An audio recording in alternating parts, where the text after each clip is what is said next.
Honeymoon కోసమని పర్ణిక అన్నీ సర్దుతూ ఉంటే తనకి ఒక ఫోటో ఆల్బమ్ కనపడింది. దానిని చూస్తూ దానిలో తన ఫోటో ఉండేసరికి షాక్ అయిపోయింది మొదట. చుట్టూ ఉన్న జనం అంతా బ్లర్‌గా తనొక్కదాన్నే ఎలివేట్ చేస్తూ తీసిన పిక్ అది. బెంగాలీ ట్రెడిషన్ డ్రెస్‌లో డాన్స్ చేస్తూ ఉంది అమ్మవారి పెండాల్లో. తను డాన్స్ చేస్తున్నప్పటి పిక్ ఇది. పిక్ కింద 'దూనుచి నాచ్ బై గాడెస్' అని రాసి ఉంది. ఆల్బమ్ పట్టుకుని కరణ్ దగ్గరికి పరుగున వెళ్ళింది. కరణ్‌ని చూసి ఆల్బమ్ తన వెనకే దాచేసి నెమ్మదిగా అతని దగ్గరికి వెళ్ళి నిల్చుంది పర్ణిక. హాయ్ గైస్, భవానీ భవీస్ లాక్డ్ హార్ట్. ఈరోజు మనము కొత్త ఎపిసోడ్లోకి వెళ్ళిపోబోతున్నాం. ఇక ఆ ఎపిసోడ్ చూడటానికి మీరు సిద్ధమా? సరే ఇక రండి. అలా నిలబడిన తను ఏమి మాట్లాడకుండా మౌనంగా ఉండేసరికి ఫోన్ మాట్లాడుతున్న కరణ్ వెంటనే ఫోన్ ఆపేసి ఆమెను చూసి ఏంటి అన్నట్లు కళ్ళుతోనే సైగ చేస్తూ ఎగరేశాడు. ఏం లేదు అని తల ఊపింది అడ్డంగా. కానీ అతనిని పట్టి పట్టి చూడసాగింది. ఆమె చూపులు బాణాలు అతనికి గుచ్చుకుంటూ ఉంటే ఆమె వైపు చూశాడు. ఆమె కళ్ళల్లో ఏదో మార్పు అతనికి కనిపిస్తూ ఉంది. అది కొత్తగా కూడా ఉంది ఆ చూపు. ఆమెకి కూడా అలానే ఉంది. కరణ్ని కొత్తగా చూస్తున్నట్లుగా ఉంది. తను అతనికి ముందే తెలుసా? ఎప్పుడు? ఎలాగా? తనకి అతని పరిచయం గుర్తు లేదే అసలు. తను అప్పటినుండి అతనికి తెలుసా? తనంటే ఇష్టమా? అందుకే పెళ్లి చేసుకున్నాడా నన్ను? అంటూ ఏవేవో ఊహలు ఆమె మదిలో. ఫోన్ పక్కన పడేసి ఆమెను నడుం పట్టుకుని దగ్గరికి లాక్కున్నాడు కరణ్.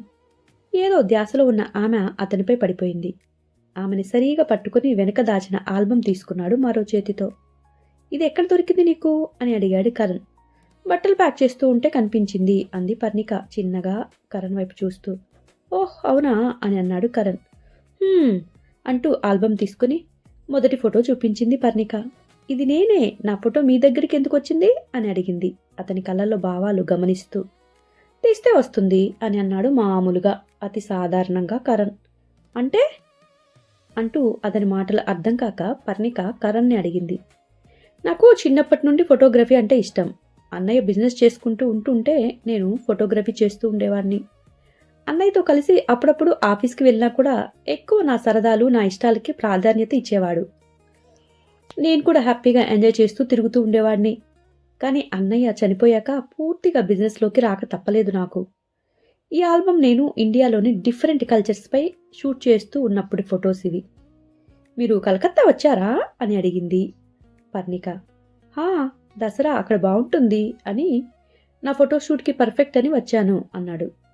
అతను ఇంకా ఏదో చెప్తాడు అని అతని ముఖంలోకే తదేకంగా చూస్తూ ఉంది పర్ణిక. అప్పుడు ఒకచోట డాన్స్ చేస్తున్నారు అమ్మవారి ముందు. ఆ గుంపులో నన్ను అట్రాక్ట్ చేసింది ఒక సోల్.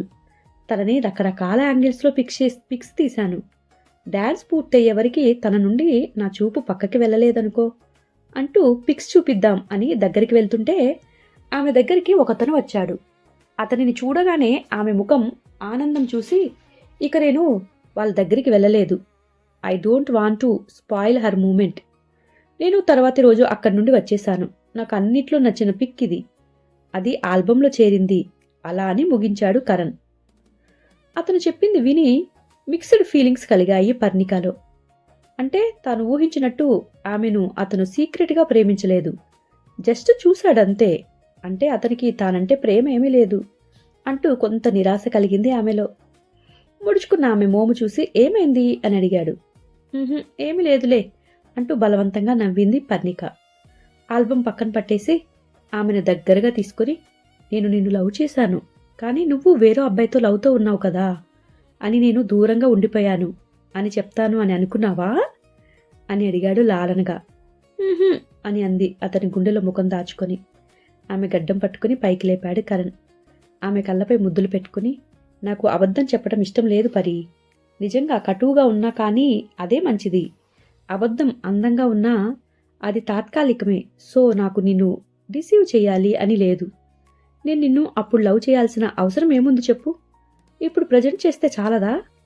ప్రతి ఒక్కరికి పాస్ట్ ఉండాలా ఏంటి అని అడిగాడు కరణ్. అతని వివరణ ఆమెలో కలతని దూది పింజలా తేలిక చేసింది. చిరునవ్వుతో అతనిని హత్తుకొని థ్యాంక్ యూ అని అంది పర్ణిక. ఆమెని గట్టిగా హత్తుకొని లవ్ ఎట్ ఫస్ట్ సైట్ అని అనలేను, కానీ అప్పుడప్పుడు కలలోకి వచ్చేదానివి అని అన్నాడు ఆమె చెవి తమ్మె చిన్నగా కొరుకుతూ. రియల్లీ అని అంది ఆశ్చర్యంగా. ఇక్కడ ఒకసారి ట్రాఫిక్లో ఇరుక్కున్నాను నేను. అప్పుడే నా ముందు ఉన్న బస్సు నుండి దిగావు నువ్వు. అసలు నువ్వా కాదా అని డౌట్ వచ్చింది. నువ్వు అయి ఉండవులే అని మళ్ళా సందిగ్ధత. అలా నీ గురించి ఎంక్వైరీ చేస్తే నువ్వు ఎక్కడ వర్క్ చేస్తున్నావు అని తెలిసింది. అప్పటికే నా ఫ్రెండ్స్ హెల్ప్ చేయమని రిక్వెస్ట్ చేస్తున్నాడు. ఆ కంపెనీలోనే నువ్వు కూడా వర్క్ చేస్తున్నావని నాకు తెలిసిపోయింది. ఇక నేను వాడికి హెల్ప్ చేసినట్లు అవుతుంది, నిన్ను కూడా చూసినట్లు అవుతుంది కదా, నీ గురించి తెలిసినట్లు అవుతుంది కదా అని అన్నాడు కరణ్. అంటే నా కోసమే అక్కడికి వచ్చారా? సంభ్రమంగా అడిగింది పర్ణిక. లేదంటే నేనెందుకు వస్తాను అని అన్నాడు కరణ్. మరి నాతో అలా రూడ్గా బిహేవ్ చేసేసేవారు ఎందుకు అని అడిగింది పర్ణిక. కరణ్ ఏం చెప్తాడా అని అనుకుంటూ ఉంది తను. అంటే ఏం లేదు, జస్ట్ నేను అలా నీ పరిస్థితి ఏంటి చూద్దామని వచ్చాను. కానీ నాకు పెళ్ళి అని తెలిసేసరికి చాలా రూడ్గా మాట్లాడారు కదా అని అడిగింది. నేనెప్పుడు రూడ్గా బిహేవ్ చేయలేదే నీతోటి అన్నాడు కరణ్. అలా కాదు, నాకు పెళ్ళని నేను నీ కార్డు ఇవ్వడానికి వచ్చాను. ఆ మేనకతో తిప్పుకుంటూ తిరిగారు కదా నా ముందే అక్కసగా అంది పర్ణిక. తిప్పుకుంటూ తిరిగానా అని పక్కున నవ్వేశాడు కరణ్. నవ్వకండి, నాకు ఒళ్ళు మండుతుంది అని అంది పర్ణిక. ఎక్కడో కలకత్తాలో ఉండవలసిన నువ్వు ఇక్కడేం చేస్తున్నావు? అసలు తను నువ్వు ఒకటేనా? ఇలా చాలా సందేహాలు వచ్చాయి నాకు. ఆఫీస్లోకి ఆ అనుమానాలతోటి వచ్చాను.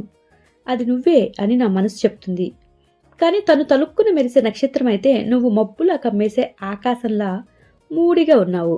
ఎలా తెలుసుకోవాలి నాకు అని అర్థమయ్యేదే కాదు.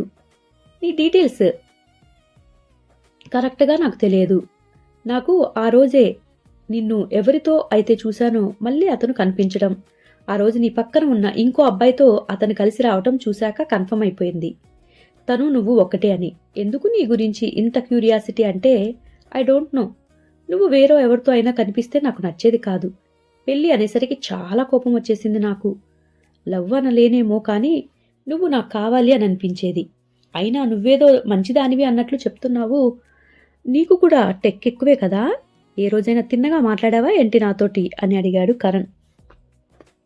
నేనా మీతో ఎప్పుడు సరిగా మాట్లాడలేదు అని అడిగింది ఆలోచిస్తూ. హా, ముఖం ఎప్పుడు మాడిపోయిన పెసరట్లా పెట్టుకుని ఉండేదానివి కదా అని ఉడికించాడు. ఆ పెసరట్టు కోసమే కదా ఆఫీస్లో జాయిన్ అయ్యారు అని కౌంటర్ వేసింది పర్ణిక. కనపడవు కానీ చాలా ఉందే నీ దగ్గర అని అన్నాడు కరణ్. వేవే అని వెక్కిరించింది పర్ణిక. ఆల్బమ్ తీసుకొని టర్న్ చేసింది. ఒక్కో మాస్టర్ పీస్లా ఉన్నాయి పిక్స్. చాలా బాగున్నాయి అంది పర్ణిక వాటిని చూస్తూ. థ్యాంక్ యూ అన్నాడు కరణ్ నవ్వుతూ. ఇక సియోల్ -డిగ్రీ చలిలో బాడీ మొత్తం కప్పేసి తేలికైన డౌన్ జాకెట్స్ లోపల థర్మల్స్తో కరణ్తో కలిసి సియోల్ వీధుల్లో నడుస్తూ ఉంది పర్ణిక. ఫుడ్ స్టాల్స్తో రకరకాల వెజ్ ఐటమ్స్ టేస్ట్ చేశారు ఇద్దరు. చూడాల్సిన ప్లేసెస్ చూశారు. తర్వాతి రోజు థీమ్ పార్కుకి వెళ్ళి ఎంజాయ్ చేశారు. ముచ్చటగా 3 రోజులు సియోల్లో గడిపి అటు నుండి ఇస్తాంబుల్ వెళ్లారు. అక్కడ 3 రోజులు గడిపి ప్యారిస్ చేరారు. ప్యారిస్ వీధుల్లో తిరుగుతూ ఆమె కోరినవి కొనిస్తూ ఉన్నాడు కరణ్. వెళ్ళిన ప్రతి చోట ఇంట్లో అందరికీ గిఫ్ట్స్ కొంటూ ఉంది పర్ణిక. కరణ్ ఆమెను గమనించాడు. అవును పరి, అందరికీ కొన్నావు కానీ ఇక్కడ నువ్వేం తీసుకోలేదేంటి అని అడిగాడు. ఇప్పటికే చాలా కొన్నాం కదండి, ఇక వద్దు అంది పర్ణిక. ఫ్యాషన్కి ప్యారిస్ పెట్టింది పేరు, ఏమైనా తీసుకో, ఏదైనా కొంటాను నేను అన్నాడు. ఏదైనా కొంటారా అని అడిగింది పర్ణిక. హా, అడుగు, ఏం కావాలి అని అడిగాడు. నాకు మీకు నచ్చిన డ్రెస్ కొనిపెట్టండి, బట్ ఇప్పటికిప్పుడు మీరు మీ ఓన్గా సంపాదించిన దాంతో కొనిపెట్టండి. అది కర్చీఫ్ అయినా సరే పర్లేదు అని అంది పర్ణిక. ఏంటి ఛాలెంజ్ చేస్తున్నావా అని అడిగాడు. అలాంటిదే అనుకోండి అని చెప్పగానే, సరే కాకపోతే నేను ఏం కొంటే అది నువ్వు వేసుకోవాలి, నువ్వు తర్వాత నేను వేసుకోను, ఇలాంటిది ఎవరైనా వేసుకుంటారా అని మెలికలు తిరగకూడదు అన్నాడు కరణ్. అంటే బికినీ కొంటారా ఏంటి అని అనుమానంగా అడిగింది పర్ణిక. ఏదైతే నీకెందుకు, నేనేం కొన్నా కూడా నువ్వు వేసుకోవాలి, అది కండిషన్, ఒప్పుకుంటావా మరి అన్నాడు. గంట టైం ఇస్తున్నాను, ఆ టైంలో మీరు ఎంత సంపాదిస్తారో చూద్దాం అంది పర్ణిక. డన్ మరి, అక్కడ కూర్చో అని ఆమెని ఈఫిల్ టవర్ దగ్గర కూర్చోపెట్టాడు. కొంచెం దూరంలో ఒక మ్యూజిక్ ప్లే చేస్తున్న ఒక లైవ్ బ్యాండ్ కనపడింది అతనికి. వాళ్ళ దగ్గరికి వెళ్ళి ఫ్రెంచ్లో ఏదో చెప్పాడు. ఒకతను వయలిన్ కరణ్కి ఇచ్చేశాడు. పరి వైపు చూస్తూ ఒక చిరునవ్వు నవ్వాడు కరణ్. అటుపై మంద్రంగా దానిని ట్యూన్ చేయటం మొదలుపెట్టేశాడు. క్రమక్రమంగా ట్యూన్ వేగం పుంజుకుంది. చుట్టూ జనం నిలబడి చూసేలా మంత్రముగ్ధుల్ని చేసేసింది. అంతా నిశ్శబ్దం. కరణ్ ప్లే చేస్తున్న మ్యూజిక్ మాత్రం అలలు అలలుగా ఆ ప్రదేశం అంతా నిండిపోయింది. కరణ్ మ్యూజిక్ స్టాప్ చేసేసరికి చప్పట్లతో ఆ ప్రదేశం అంతా మారుమోగిపోయింది. కొందరు ఫారినర్స్ కరణ్ని మెచ్చుకుంటూ గిఫ్ట్గా మనీ ఇచ్చారు. కలెక్ట్ అయిన మనీ నుండి కొంత తీసుకుని మిగిలింది బ్యాండ్ వాళ్ళకిచ్చేసి థ్యాంక్స్ చెప్పేసి పరి దగ్గరికి వచ్చాడు నవ్వుతూ. వావ్, చాలా బాగా వాయించారు. మీకు ఇలాంటి కళలు కూడా వచ్చా అని ఆశ్చర్యంగా అడిగింది పర్ణిక కరణ్ని చూస్తూ. జస్ట్ హ్యాపీ కమ్, ఈ మనీతో ఏం వస్తుందో చూద్దాం అని అన్నాడు ఆమె చేతిని పట్టుకొని. బిక్నీ మాత్రం కొనొద్దు ప్లీజ్, ఓకేనా అని అంది బతిమలాడుతూ. నా ఇష్టం అని ముందే చెప్పాను కదా, ఇప్పుడు వెనక్కి తగ్గేదే లేదు. ఛాలెంజ్ చేసి మరి నువ్వు చెప్పావు కదా, ఛాలెంజ్ చేసే ముందే ఆలోచించాలి మరి ఎవరితో పెట్టుకుంటున్నావో అన్నాడు కరణ్ పర్ణిక కళ్ళలోకి చూస్తూ. గొప్పలే, అయినా వాళ్ళు మీకు ముందే తెలుసా ఏంటి? ఇంత ఈజీగా ఇన్స్ట్రుమెంట్ మీ చేతిలో ఎలా పెట్టారు అని అడిగింది. వాళ్ళు అలా లైవ్ మ్యూజిక్ వాయిస్తూ మనీ సంపాదించుకుంటూ ఉంటారు. వాళ్ళ దగ్గర ఉన్న దానికంటే డబల్ వస్తుంది అని అన్నాను. వెంటనే ఒప్పుకున్నారు. ఒకవేళ రాకపోయి ఉంటే అని అడిగింది పర్ణిక.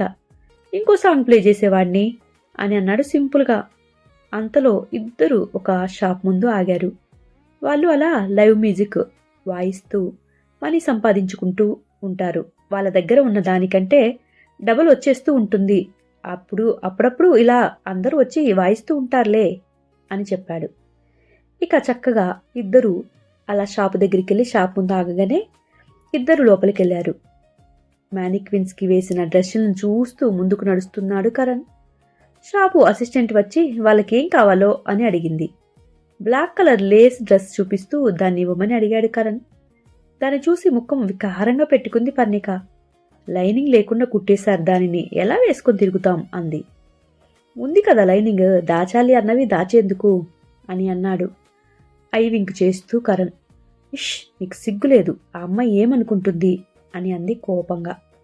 వాళ్ళకి తెలుగు రాదులే మేడం అని అంటూ ఆ అమ్మాయి ఇచ్చిన డ్రెస్ తీసుకుని పర్ణికకి ఇచ్చాడు. వెళ్ళి ట్రై చేసి చూడు అని కరణ్ అన్నాడు. ఇదేం బాలేదు, ఆ డ్రెస్ కొనొచ్చు కదా అని మరొక బ్లాక్ డ్రెస్ని చూపించింది పర్ణిక. నీ లెంత్ ప్రాకది, సింపుల్ అండ్ ఎలిగెంట్గా ఉంది, మీకు అది నచ్చిందా అని అడిగాడు. బాగుంది కదా, అది తీసుకుందాం అంది పర్ణిక. అది కూడా ఇమ్మని ఫ్రెంచ్లో చెప్పాడు కరణ్. అయితే ఇది వద్దు కదా అని అంది ఆనందంగా.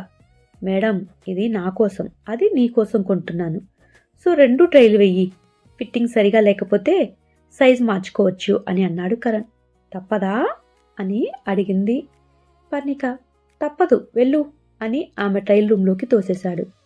సోఫాలో కూర్చొని ఫోన్ చూసుకుంటూ ఉంటే కాసేపటికి బయటికి వచ్చేసింది పర్ణిక. బ్లాక్ కలర్ ఫ్రాక్లో చాలా అందంగా ఉంది. సో నైస్, నీకోసమే డిజైన్ చేసినట్టు ఉంది, అది కూడా వేసుకో అని అన్నాడు కరణ్. లోపలికి వెళ్ళి ఆ డ్రెస్ వేసుకుంది పర్ణిక. లేస్ ఫిట్టెడ్ బాడీ కాన్ డ్రెస్ అది. చూస్తే పెద్దగా నచ్చలేదు, కానీ వేసుకుంటే అందంగా ఉంది అనిపించింది ఆమెకు కూడా. ఫ్రాక్లో ఎలిగెంట్గా ఉంటే ఈ డ్రెస్లో హాట్గా ఉంది. ఆమె బాడీలో ప్రతి కర్వ్ ఎలివేట్ చేసింది ఆమెకి. ఆమె కొత్తగా ఉంది అద్దంలో. అడుగుల సడికి తలెత్తిన కరణ్కి తన డ్రెస్లో వచ్చిన పరీని చూసి కన్ను ముడిచాడు. 2 ప్యాక్ చేయమని షాపు అసిస్టెంట్కి ఇచ్చేశాడు. అసిస్టెంట్కి ఇచ్చింది పరి. 2టికి బిల్ పే చేశాడు కరణ్. షాపింగ్ బ్యాగ్స్తో బయటికి వచ్చారు. అలా తిరుగుతూ లోకల్ ఫుడ్ టేస్ట్ చేసేశారు. తిరిగి అలసిపోయి రూమ్ చేరుకున్నారు ఇద్దరు. వేడి నీళ్ళతో చక్కగా స్నానం చేసి వచ్చింది పర్ణిక. కరణ్ కూడా ఫ్రెష్ అయ్యేందుకు వెళ్ళిపోయాడు. అతను వచ్చేసరికి తయారయ్యి స్లోగా ఫ్లోర్ టు సీలింగ్ విండో దగ్గర కూర్చొని ఉంది పర్ణిక. దీపపు కాంతులతో మెరిసిపోతూ కనిపిస్తోంది ఈఫిల్ టవర్. వైట్ డ్రెస్ వేసుకుని చేతిలో ఫ్రూట్ వైన్ గ్లాసెస్తో వచ్చాడు కరణ్.